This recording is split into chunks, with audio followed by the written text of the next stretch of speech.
मैं 20 साल की हो गई हूं, लेकिन मेरा शरीर देखने में पूरी तरह से जवान औरत जैसा है और मेरी शादी अभी 9 महीने पहले ही हुई है।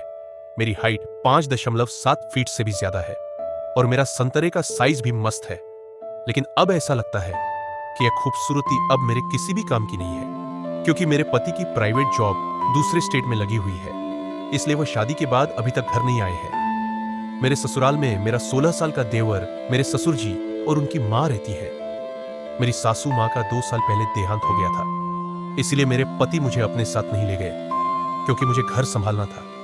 अब मेरी फीलिंग समझने वाला यहां पर कोई नहीं था। मेरा गर्म खून अंदर से उबल रहा था, जिसे कोई ठंडा करने वाला चाहिए था। लेकिन मेरे पति तो पिछले 3 महीने से अभी तक घर भी नहीं आए थे, इसीलिए अब मैं काफी बेचैन और प्यासी जैसे रहने लगी थी। तभी मेरी नजर मेरे देवर पर गई। उसकी हाइट मुझसे छोटी थी और शरीर भी मुझसे पतला ही था, मगर उसका घोड़ा उसके हिसाब से बहुत बड़ा था। मेरे देवर का नाम राहुल है और अब की बार उसने कॉलेज में प्राइवेट एडमिशन करवाया है, इसीलिए इन दिनों वो घर पर ही रहता है। घर पर मैं और मेरा देवर अकेले ही रहते हैं, क्योंकि मेरे ससुर जी की मां बूढ़ी होने के कारण हमेशा अपने कमरे में आराम करती थी और ससुर जी घर के बाहर वाले कमरे में रहते हैं, इसीलिए वह कभी कभार ही अंदर आते हैं। पहले मैं अपने देवर को वैसी नजरों से नहीं देखती थी, लेकिन जिस दिन से मैंने राहुल को नंगा बाथरूम में नहाते हुए देखा, उस दिन से मेरी तो नजरें ही बदल गई। उस दिन राहुल को लगा कि घर में कोई नहीं है, इसलिए वह अपने कमरे में वीडियो देखता हुआ नाग देवता को हिला रहा था और उसके हाथ में मेरी पेंटी थी। तभी अचानक मेरा वहां से गुजरना हुआ और मेरी नजर खिड़की पर पड़ गई, क्योंकि अंदर से थोड़ी थोड़ी वीडियो की आवाज आ रही थी। जब मैंने खिड़की से झांक कर देखा तो मेरे तो होश ही उड़ गए। पिछले 3 महीनों में मैंने पहली बार नाग देवता का दर्शन किया। नाग देवता खड़ा था और राहुल उसे अपने हाथों से धीरे धीरे सहला रहा था। यह देखकर मेरा तो वहीं पर नीचे से पानी निकल गया। बस उसी दिन से राहुल के नाग देवता की सवारी करने को जी मचलने लगा।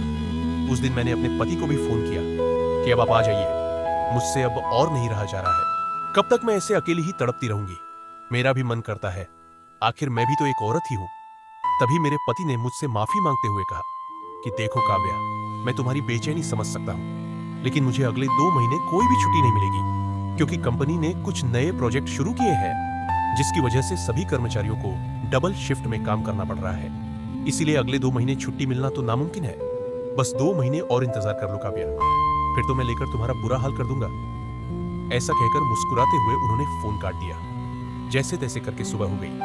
सुबह मैंने सभी के लिए चाय नाश्ता बनाया और राहुल के लिए स्पेशल कमरे में लेकर चली गई। जैसे ही मैं राहुल के कमरे में गई तो मैंने देखा कि राहुल अभी तक सो रहा था और सोने की वजह से नाग देवता एकदम सीधा खड़ा था। उसे देखकर मुझसे बिल्कुल भी रहा नहीं गया और मैंने उसे छू लिया। नाग देवता को छूते ही मेरे शरीर में करंट सा दौड़ गया। लेकिन तभी मैंने देखा कि राहुल जाग गया है और मेरी तरफ ही देख रहा है। इसके बाद मैं जल्दी से पीछे हटी और बोली कि देवर जी, अब उठ भी जाओ, सुबह हो गई है। इसके बाद राहुल ने मुझे गुड मॉर्निंग कहा और मुंह धोने चला गया और मैं भी वहीं बैठ गई और सोचने लगी शायद राहुल ने नहीं देखा होगा। इसके बाद राहुल वापस अपने कमरे में आ गया और हम दोनों देवर भाभी आपस में बातें करते हुए नाश्ता करने लगे। तभी मैंने पेट दर्द का बहाना बनाया और जोर जोर से रोने लगी। राहुल हड़बड़ाकर पूछने लगा कि क्या हुआ भाभी, आप इतनी तकलीफ में क्यों लग रही है? तभी मैंने राहुल से कहा कि राहुल, पता नहीं क्यों आज सुबह से ही रुक रुक कर मेरा पेट दर्द कर रहा है। तभी राहुल बोला, रुकिए भाभी, मैं आपके लिए पेट दर्द वाली गोली लेकर आता हूं। मैंने जानबूझकर पेट दर्द का बहाना बनाया था ताकि मैं राहुल को अपने आगोश में ले सकूं। तभी मैंने उसे रोकते हुए कहा कि राहुल, पेट दर्द वाली गोली तो मैं कब की ले चुकी, हो सके तो थोड़ी देर तुम मेरा पेट दबा दो।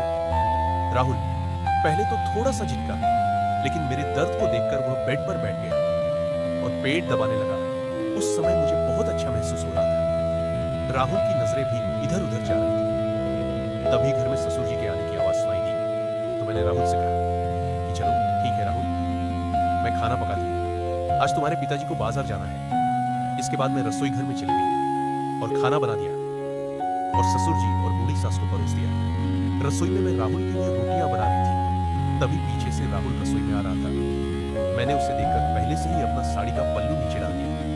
जब राहुल की नजर मुझ पर पड़ी तो वह मुझे देखता ही रह गया, क्योंकि मैं पूरी पसीने में भीगी हुई थी। राहुल को देखने का नाटक करते हुए मैंने नीचे स्वर्ग के दर्शन भी करा दे। तभी राहुल बोला, भाभी अगर आप कहें तो मैं आपको बिना से हवा दे दूं। तभी मैंने राहुल की टांग खींचते हुए कहा कि आपकी भाभी इतनी परेशान है और आप अभी तक बातें ही बना रहे हो। राहुल बड़ा ही शरीफ लड़का था, इसीलिए कभी कभी तो मैं सोचती थी कि शायद मैं उसके साथ गलत कर रही हूं, लेकिन मेरे अंदर की भावनाएं इतनी तेज थी कि मुझे कुछ सही गलत का पता नहीं लग रहा था। आज ससुर जी भी बाजार गए हुए थे और दोपहर में सासू माँ भी गोलियां लेकर सो जाती है, इसीलिए घर पर मेरे और मेरे देवर के अलावा कोई नहीं था। इसलिए आज मैंने मन में पक्का कर लिया था कि आज तो मैं राहुल के नाग देवता का दर्शन करके ही रहूंगी। लेकिन राहुल अभी भी मुझे वैसी नजरों से नहीं देख रहा था। आज सारा दिन मैं राहुल के आगे पीछे घूमती रही और उसे फंसाने की कोशिश करती रही, लेकिन राहुल का मन बस ऊपर नीचे होकर रह जाता था। मुझसे ऐसी वैसी बातें करने से भी शर्माता था। शाम को हम दोनों बैठकर खाना खा रहे थे, तभी राहुल ने मुझे आखिरकार कह ही दिया कि भाभी लगता है आजकल आपकी तबीयत थोड़ी सी ठीक नहीं है, इसीलिए आप कुछ दिन के लिए भैया के पास शहर ही चली जाइए, यहाँ पर मैं सब संभाल लूंगा। तभी मेरी आंखों में आंसू आ गए और मैंने राहुल से कहा कि बस करो, आप तो रहने ही दो। मैं पिछले 2-3 महीने से कितना परेशान हूं, किसी को नहीं पता, ना तुम्हारे भैया को फिक्र है और ना ही तुम्हें। मुझे रोता देख राहुल मेरे आंसू पोंछने लगा। तभी मैं राहुल के गले लगकर सिसकने लगी। मैंने उस समय पता नहीं क्या क्या बोल दिया। मैं राहुल से कहने लगी कि देवर जी, मुझे आप में आपके भैया जैसे नजर आते हैं, इसीलिए मैं कभी कभी आपके आगे पीछे कुछ ज्यादा ही घूमने लगती हूं। प्लीज आप इसका बुरा मत मानना। तभी पीयूष मुझसे कहने लगा कि नहीं भाभी, आपकी बातों का मैं क्यों बुरा मानूंगा, आप जैसी भाभी तो किस्मत वालों को ही मिलती है। तभी मैंने राहुल का हाथ पकड़ लिया और उसे सहलाते हुए पूछने लगी कि देवर जी, आप मुझसे इतना दूर दूर क्यों भागते हैं? क्या मैं आपको अच्छी नहीं लगती हूं, या मैं आपकी गर्लफ्रेंड जैसी सुंदर नहीं हूं? तभी राहुल मुझसे बोला कि नहीं भाभी, ऐसी कोई बात नहीं है, यहां तक कि मेरी तो कोई गर्लफ्रेंड भी नहीं है। तो मैंने उसकी गोद में सर रखकर उससे कहने लगी कि तुम्हारा कोई गर्लफ्रेंड नहीं है तो तुम मुझे बना लो ना, क्यों इतना तड़पा रहे हो? तुम भी तो अपने भैया जैसे ही हो ना, वह मेरी सुनते हैं और ना तुम। तभी राहुल बोला, पर भाभी, आप तो मेरी भाभी हो और अपनी भाभी के साथ ऐसा वैसा करना तो गलत होता है। आज मेरा इमोशनल होना राहुल पर थोड़ा भारी पड़ गया था और वह मुझे अपने दिल की सारी बातें बताने लगा। वह भी कहने लगा कि भाभी जी, जब मैं आपको देखता हूं तो मेरे शरीर में भी करंट सा दौड़ने लगता है। उस दिन जब मैंने आपको पसीने में तर देखा तो आपके साथ। राहुल इतना बोलकर चुप हो गया तो मैंने उससे कहा कि आगे बोलो ना, मुझे आपसे यही सुनना है, मुझे भी अच्छा लगता है। अगर तुम मुझे पहले कह देते तो मैं तो कब से तैयार थी। इसके बाद तो मैं खुश हो गई थी। मैं गोद से खड़ी होकर बेड पर बैठ गई और राहुल से कहने लगी कि अच्छा बताओ, दूध पियोगे क्या? तो राहुल बोला कि अरे भाभी, अभी तो खाना खाया है और ऊपर से दोपहर भी है, शाम को पी लेंगे। तभी मैंने कहा, अरे देवर जी, आप तो अभी बच्चे के बच्चे ही रह गए, मैं वो वाले दूध की बात नहीं कर रही हूं। तभी राहुल का मुंह लाल हो गया और उसने शर्माते हुए नजरें नीचे झुका ली। फिर मैंने कहा कि ऐसे शर्माने से बात नहीं बनेगी देवर जी, अभी आपको ही सब कुछ करना है। फिर मैं उससे पूछने लगी कि क्या कभी तुमने किसी को नाग देवता का दर्शन कराया हो?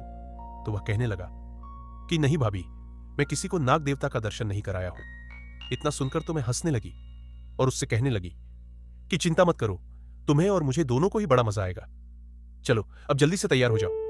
तभी अचानक से घर का दरवाजा बजा। मैंने राहुल से कहा कि तुम जरा रुको, मैं देख कर आती हूं। कौन है? शायद ससुर जी आ गए हैं। जैसे ही मैंने बाहर जाकर दरवाजा खोला तो मैं देखकर हैरान हो गई, क्योंकि सामने मेरे पति थे। तभी मैंने चौंक कर कहा, आप? तो वह कहने लगे कि क्यों, क्या बात हुई मेरी जान? मैं ही हूं, आज आपके पति देव साक्षात प्रकट हुए हैं। अनिल ने मुझे दरवाजे से ही गोद में उठा लिया और कहने लगे कि चलो आज तुम्हें दिन में तारे दिखाता हूं। आज से पूरे 3 दिन तक मैं तुम्हें सांस भी नहीं लेने दूंगा। तभी मैं उनसे कहने लगी कि चलो बच्चों वाली हरकतें छोड़ो और अब नीचे उतारो, राहुल देख लेगा। लेकिन वह नहीं माने और सीधा मुझे अपने कमरे में ले गए। थोड़ी देर बाद मैंने उनके लिए खाना लगा दिया और वह भी फ्रेश होकर आ गए।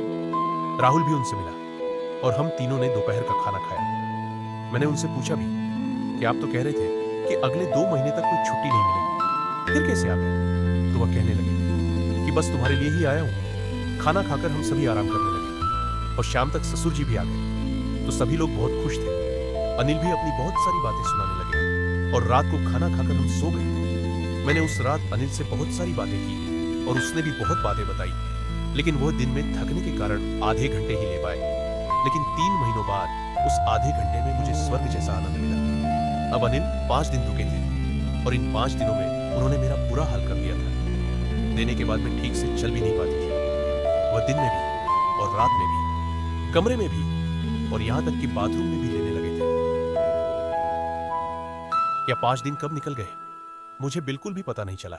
हालांकि 3 दिनों की ही छुट्टी लेकर आए थे, लेकिन मैंने उन्हें जबरदस्ती 2 दिन और रख लिया और मैं भी बहुत खुश थी। यहां तक कि मुझसे तो अब भी ठीक से चला नहीं जा रहा था। लेकिन इन 5 दिनों में मैं राहुल को तो भूल ही गई थी और मैंने उससे ज्यादा बात भी नहीं की।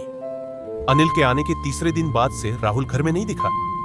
जब मैंने अनिल से पूछा तो उन्होंने बताया कि वह मिलने के लिए अपने मामा के यहां चला गया है।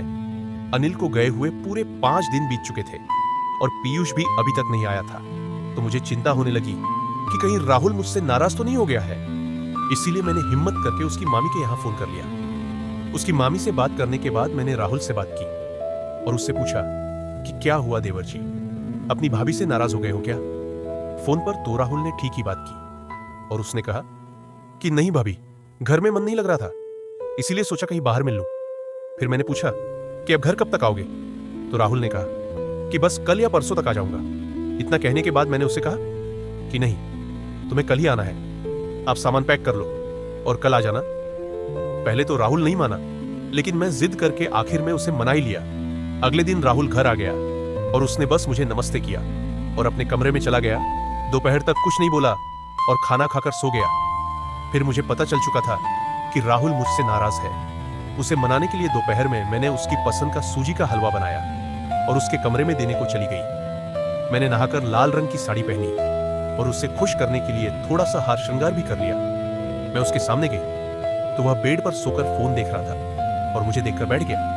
मैं उसके पास जाकर बैठ गई और अपने हाथों से उसे हलवा खिलाने लगी। तभी राहुल बोला कि मत खिलाओ भाभी, मुझे भूख नहीं है, टेबल पर रख दो, मैं बाद में खा लूंगा। मुझे पता था कि राहुल मुझसे नाराज है, इसीलिए मैंने उसका हाथ पकड़ा और उससे रिक्वेस्ट करने लगी कि अब मान भी जाओ देवर जी, और कितना सताओगे अपनी भाभी को। अब उस दिन तुम्हारे भैया आ गए तो इसमें मेरा क्या कसूर है? मुझे भी नहीं पता था कि वो आ जाएंगे। तभी राहुल बोला कि नहीं भाभी, वह बात नहीं है, मैंने आपसे पहले भी कहा था कि यह सब गलत है, इस तरह से तो हम भैया को धोखा दे रहे हैं। तभी मैंने कहा कि लो, तुम तो अभी तक वही पुरानी घिसी पिटी बातों को लेकर बैठे हो। मैंने सोचा तुम मेरे लिए नाराज हो। मैंने तुम्हें पहले भी तो कहा है कि तुम मुझे उतने ही पसंद हो जितने तुम्हारे भैया हैं। इसमें धोखे वाली बात कहां से आ गई? मैं कौन सा तुम्हारे भैया को छोड़कर जा रही हूं? बस इसी बहाने हमारा भी मन लगा रहेगा और तुम्हारे भैया की याद भी नहीं आएगी।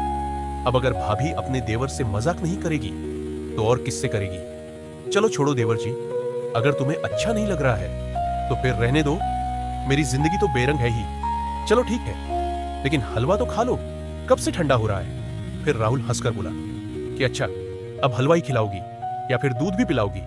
उस दिन तो आप बड़ा कह रही थी कि देवर जी दूध पी लो। तभी मैंने राहुल को चिमटी काटते हुए बोला कि दूध तो तुम्हारे भैया पी गए, अब तो तुम्हें इन्हें देखकर ही काम चलाना पड़ेगा। और ऐसा बोलकर हम दोनों हंसने लगे। उसके बाद राहुल मुझसे पूरी तरह से खुल गया। फिर वह पूछने लगा कि अच्छा भाभी बताओ, उस दिन क्या हुआ था जब भैया आए थे? फिर मैं मजे लेते हुए उसे बताने लगी कि पता नहीं तुम्हारे भैया कौन सी गोली खाकर आए थे, मुझे तो अभी तक दर्द हो रहा है। पिछले 5 दिनों में उन्होंने मुझे ठीक से सोने भी नहीं दिया। तभी राहुल बोला कि भाभी, अगर आप जैसी खूबसूरत बीवी हो तो कोई भला कैसे सो सकता है? तभी मैं बोली कि देखो देवर जी, मुझे ज्यादा मस्का मत लगाओ, अगर कुछ चाहिए तो सीधे ही मांग लो, मैं आपको मना नहीं करूंगी, आखिर एक ही तो देवर है मेरा। तभी राहुल बोला कि अच्छा तो बताओ, फिर मुझे कब दोगी?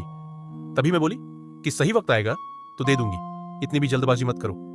तो राहुल बोला कि भाभी अच्छा, फिर गुब्बारों से ही खेल लेने दो। फिर मैं बोली कि अरे बाबा, इसमें पूछने वाली कौन सी बात है, जब मन करे तब खेल लिया करो। राहुल ने अपने जीवन में पहली बार गुब्बारों को छुआ था तो उसका तो छूते ही छूट गया। मैंने राहुल को बोला क्या हुआ देवर जी, कैसे है?